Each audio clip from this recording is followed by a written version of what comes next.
सबको आज क्वेश्चन है कि भाई ये अडानी ग्रुप ऑफ स्टॉक्स इतने ऊपर क्यों जा रहे हैं। मतलब I think the question is there since quite long now.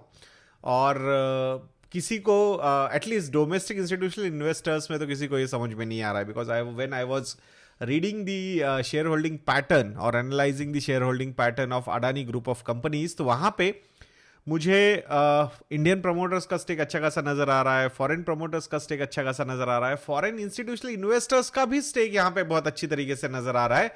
But domestic institutional investors are not participating in this particular stock. तो इसके पीछे क्या रीजन हो सकता है? ऐसा डोमेस्टिक इंस्टीट्यूशनल इन्वेस्टर्स को क्या पता है जो फॉरेन इंस्टीट्यूशनल इन्वेस्टर्स को पता नहीं है, और फॉरेन इंस्टीट्यूशनल इन्वेस्टर्स को बहुत ज्यादा भरोसा भी इन कंपनीज पे नजर आ रहा है। सो यहां पे आज अगर हम बात करते हैं specifically why Adani group of stocks are up, so उसके पीछे का रीजन है कि मई मंथ में जो सेमी एनुअल रिव्यू होता है एमएससीआई स्टैंडर्ड इंडेक्स का, तो उसमें अडानी ग्रुप ऑफ कंपनीज के 3 स्टॉक्स इंक्लूड हो सकते हैं। कौन से? Adani Enterprises, Adani Total Gas and Adani Transmission. तो ये 3 स्टॉक्स एमएससीआई स्टैंडर्ड इंडेक्स में इंक्लूड हो सकते हैं।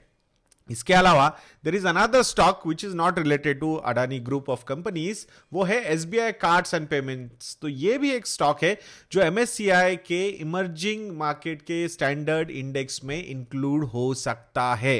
सो यहां पे अगर इनका इंक्लूजन होगा तो ईच स्टॉक इंडिविजुअली अगर हम देखेंगे तो अराउंड 200 to 210 मिलियन डॉलर्स का इनफ्लो यहां पे आ सकता है। मतलब 1500 करोड़ रुपए का इनफ्लो इन स्टॉक्स में आ सकता है। सो एमएससीआई इंडेक्स को दो अलग तरीके के ग्रुप ऑफ फंड्स फॉलो करते हैं। एक होता है पैसिव फंड, जो भी एमएससीआई का स्टैंडर्ड इंडेक्स बोलता है उसके हिसाब से वहां पे जाके वेटेज लिया जाता है। और दूसरा फॉलो करने वाला ग्रुप होता है, वो होता है एक्टिव फंड्स, जो ओवरवेट जाता है, अंडरवेट जाता है या फिर न्यूट्रल रहता है इन स्टॉक्स पे। सो वहां पे उसके हिसाब से अगर हम देखेंगे तो definitely what we have seen around 2 to 3 times of this passive flow active funds के flows in stocks में आते हैं।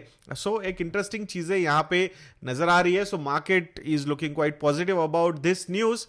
so automatically मतलब नॉर्मली अगर ऐसी अगर न्यूज बाहर आती है, मतलब ये एनालिसिस, ये दिस इज ऑल एनालिसिस। मतलब आजकल कैसा है कि एमएससीआई इंडेक्स में कौन कौन इंक्लूड होगा और कौन एक्सक्लूड होगा, इसका रिसर्च बहुत सारे रिसर्च हाउसेस करते हैं। तो उसके हिसाब से ये प्रेडिक्शन सामने आ रहा है। We do not know exactly कितना हो सकता है, but normally what we have seen कि अगर ऐसी न्यूज आ जाती है तो देर आर फंड जो रिसर्च हाउसेस है वो सही साबित होते हैं। सो दैट्स वाई ये 4 स्टॉक्स पे आपकी नजर होनी चाहिए। सो अडानी ग्रुप ऑफ कंपनीज पे बहुत ज्यादा रिक्वेस्ट हमें आ रही है कि सर आप इन स्टॉक्स को क्यों एनालाइज नहीं करते हो। सो बहुत सारी चीजें समझ में नहीं आती है। मतलब इतना सारा बढ़िया सारी चीजें चल रही है, एग्जांपल के तौर पे इतनी अच्छी सारी चीजें चल रही है, then I fail to understand कि why the promoters are still pledging this shares. तो अगर इतनी क्रेडिट वर्दीनेस है, इतने foreign institutional investors are coming and investing in this particular companies, but still to raise money they have to pledge shares. So वो कभी कभी चीजें समझ में नहीं आती।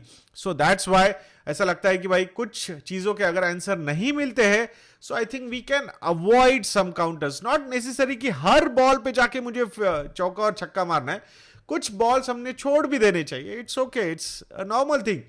भले whether it is test cricket, one day cricket और T20 cricket, you will get your opportunities to score. और मेरा सजेशन है कि अगर इन्वेस्टमेंट साइड में आप देख रहे हो तो it's always better to play a test match rather than these T20s and one day cricket, at least investing side से अगर हम बात करते हैं। सो मैं आशा करता हूं कि ये छोटा सा वीडियो आपको अच्छा लगा होगा। And if you people feel that we are doing a good job, तो प्लीज विजिट investindia.in और वहां जाके आप हमारे मॉडल पोर्टफोलियोज को सब्सक्राइब कर सकते हो, जहां पे more than 7 to 8 model portfolios are listed, जो आपको काफी हेल्प करेंगे आपके टोटल वेल्थ मैनेजमेंट में, जिसमें कंजर्वेटिव मॉडल पोर्टफोलियो, एग्रेसिव है, मॉडरेट है, ग्रोथ है, वैल्यू है, SIP ओनली है, म्यूचुअल फंड ओनली है, म्यूचुअल फंड प्लस स्टॉक भी है। तो ऐसे अलग अलग model portfolios are there. They will help you a lot in your investment management journey। तो मैं आशा करूंगा कि आप investindia.in को विजिट करेंगे, और इसके रिलेटेड कुछ क्वेरीज है, कुछ डिस्काउंट्स वगैरह चाहिए तो आप हमें कॉल कीजिए, ईमेल लिखिए, हमारे दोनों डिटेल्स हमारी वेबसाइट पे अवेलेबल है। मैं आशा करूंगा आप जरूर हमें कांटेक्ट करेंगे। सो वीडियो को लाइक करना, वीडियो को शेयर करना और चैनल को सब्सक्राइब करना मत भूलना दोस्तों। नेक्स्ट वीडियो में मिलते हैं। जय हिंद।